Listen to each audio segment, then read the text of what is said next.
Hi friends, Bashas kitchen la இன்னைக்கு நம்ம healthy snack recipe for kids பார்க்க போறோம். இதுல நம்ம குழந்தைகளுக்கு ரொம்ப பிடிச்ச மோமோஸ் ரெசிபியை கோதுமை மாவுல எப்படி செய்யறதுன்றதும் பார்க்க போறோம். மோமோஸ்க்கு ஒரு சூப்பரான இன்ஸ்டன்ட் ஸ்பைசி மோமோஸ் சட்னி ரெசிபியும் எப்படி செய்யறது அப்படின்றத பத்தி இந்த வீடியோல உங்களுக்கு ஷேர் பண்ணிருக்கேன். வாங்க பார்க்கலாம்.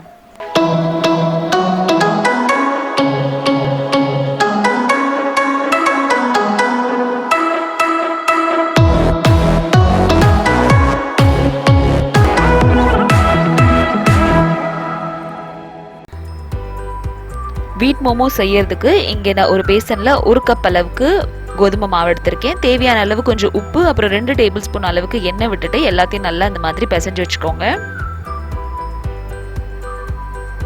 கொஞ்சம் கொஞ்சமா தண்ணி விட்டு இதை நம்ம சப்பாத்தி மாவு பதத்துக்கு பிசைய போறோம். கொஞ்சம் லூஸா பிசைஞ்சிங்கனாலும் நல்லா இருக்கும். அப்பதான் உங்களுக்கு இழுக்கிறதுக்கு கொஞ்சம் ஈஸியா இருக்கும். நீங்க இதே மைதால பண்ணணும் அப்படின்னு நினைச்சீங்கன்னா இதே ப்ரொபோர்ஷன்ல மைதாலையும் பண்ணலாம். மைதால பண்ணா நம்மளுக்கு எலாஸ்டிசிட்டி கொஞ்சம் நல்லா இருக்கும். பட் ரெசிபிஸ் நம்ம குழந்தைங்க வீட்டில் இருக்கும்போது செய்யறதுக்கு கொஞ்சம் ஹெல்தியான ரெசிபியா செய்யலாமே அப்படின்ற ஆப்ஷன்னால நம்ம இன்னைக்கு வீட் மோமோஸ் தான் பார்த்துட்டு இருக்கோம் எப்படி செய்யறதுன்னு. மாவு பிசைஞ்சு வச்சதுக்கு அப்புறமா இப்போ இதுக்கு ஒரு சட்னி ரெடி பண்ணிடலாம். இந்த சட்னிக்கு நான் இங்கே 2 தக்காளி அப்புறம் 4லேருந்து 5 காஞ்ச வத்தல் எடுத்திருக்கேன். ஒரு பாத்திரத்தில் கொஞ்சம் தண்ணி விட்டு இதை ஒரு கேஸ் ஸ்டவ்ல ஏற்றிருங்க.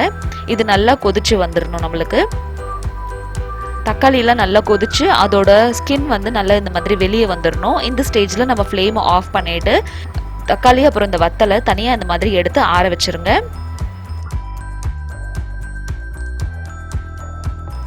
இது ஆறுனதுக்கு அப்புறமா ஒரு பிளெண்டர் ஜாரில் 4லேருந்து 5 பூண்டு பல்லு சேர்த்துட்டு நம்ம கொதிக்க வச்சு எடுத்த வத்தல் சேர்த்துட்டு தக்காளியில் மேலே இருக்கிற இந்த ஸ்கின்னை பீல் பண்ணிட்டு வெறும் தக்காளியை இந்த பிளெண்டர் ஜாரில் சேர்த்துருங்க.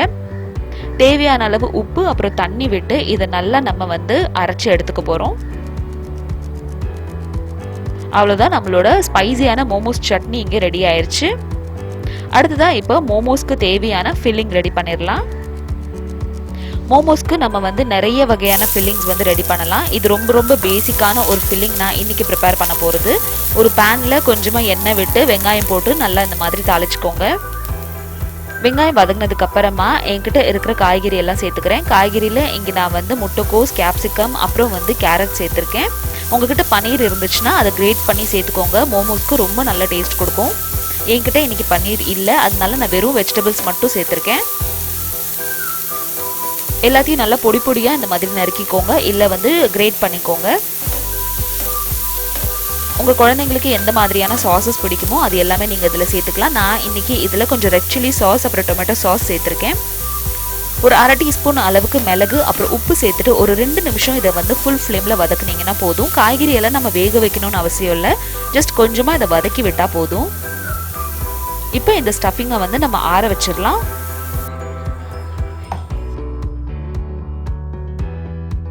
இப்போ நம்மளோட மோமோ ஸ்டஃபிங் ஆறிடுச்சு. அடுத்ததான் நம்ம மாவு பிசைஞ்சு வச்சிருந்தோம் இல்லையா, அதில் இந்த மாதிரி சின்ன சின்னதாக உருண்டை இந்த மாதிரி பிடிச்சி வச்சுக்கோங்க.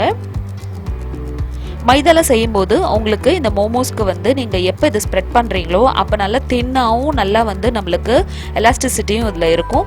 கோதுமையில் அந்த அளவு நம்மளுக்கு எலாஸ்டிசிட்டி இருக்காது, இருந்தாலும் கொஞ்சம் எண்ணெய் விட்டுட்டு நல்லா இதை இழுத்து விட்டுக்கோங்க. எவ்வளோக்கு எவ்வளோ மெலிசாக நீங்கள் இதை இழுத்து விட்டுக்கிறீங்களோ அவ்வளோக்கு எவ்வளோ உங்களுக்கு மோமோஸ் நல்லா டேஸ்டியாக கிடைக்கும். இதை நீங்கள் மைதால செய்கிறீங்கன்னா ரொம்ப நல்லா அதை நம்ம மெலிசாக்கிக்கலாம். அதனால தான் நான் சொன்னேன் மாவை பிசையும் போது கொஞ்சம் லூஸாகவே பிசைஞ்சுக்கோங்கன்னு. லூஸாக பிசையும் போது நம்மளுக்கு நல்லா இழுக்கிறதுக்கு வரும்.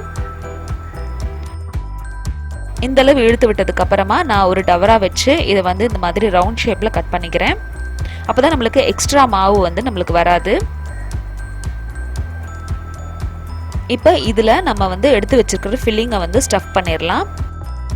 நம்ம எப்படி பராட்டா ஸ்டஃப் பண்ணும்போது நம்ம உள்ள ஃபில்லிங் ரொம்ப ஓவர் ஸ்டஃப் பண்ணக்கூடாதோ அதே மாதிரி தான் இந்த மோமோஸ்க்கும் எந்த அளவு இது நம்மளுக்கு கெப்பாசிட்டி இருக்கோ அந்த அளவுக்கு இதில் உள்ள ஸ்டஃப் பண்ணிட்டு நம்ம சாரிக்கு ஃப்ளீட்ஸ் வைக்கிற மாதிரி இந்த மாதிரி நம்ம அதை மடித்து இந்த மாதிரி ரோல் பண்ணிட்டோம் அப்படின்னா நம்மளோட மோமோஸ் பாருங்க எவ்வளோ சூப்பராக தயாராகிடுச்சுன்னு. மேலே இருக்கிற எக்ஸ்ட்ரா மாவை நீங்கள் கிள்ளி எடுத்துடலாம். பட் பார்க்கறதுக்கு அதுக்கு நல்லா இருக்குது அப்படின்றதுனால நான் அதே மாதிரி அப்படியே வச்சுட்டேன். இதே மெத்தடில் நீங்கள் உங்ககிட்ட இருக்கிற எல்லா மாவையும் கொஞ்சம் பெருசாகவே இந்த மாதிரி ஸ்ப்ரெட் பண்ணிவிட்டு இந்த மாதிரி 2 உருண்டையாகவும் பிடிச்சி அதுக்கு நடுவில் நம்ம எடுத்து வச்சுக்க ஸ்டஃபிங்கை பண்ணிக்கலாம். நம்ம இன்றைக்கி வெஜிடபிள் மோமோஸ் தான் ட்ரை பண்ணியிருக்கோம். இதே மாதிரி சிக்கன் மோமோஸ் அப்புறம் பன்னீர் மோமோஸ் ரெசிபியும் ரொம்ப நல்லா இருக்கும். அடுத்த அப்கமிங் வீடியோஸில் நான் அது உங்களுக்காக போஸ்ட் பண்ணுறேன், சிக்கன் மோமோஸ் எப்படி செய்யணும்னு. இப்போ நம்மளோட எல்லா மோமோஸும் பாருங்கள் தயாராகிருச்சு.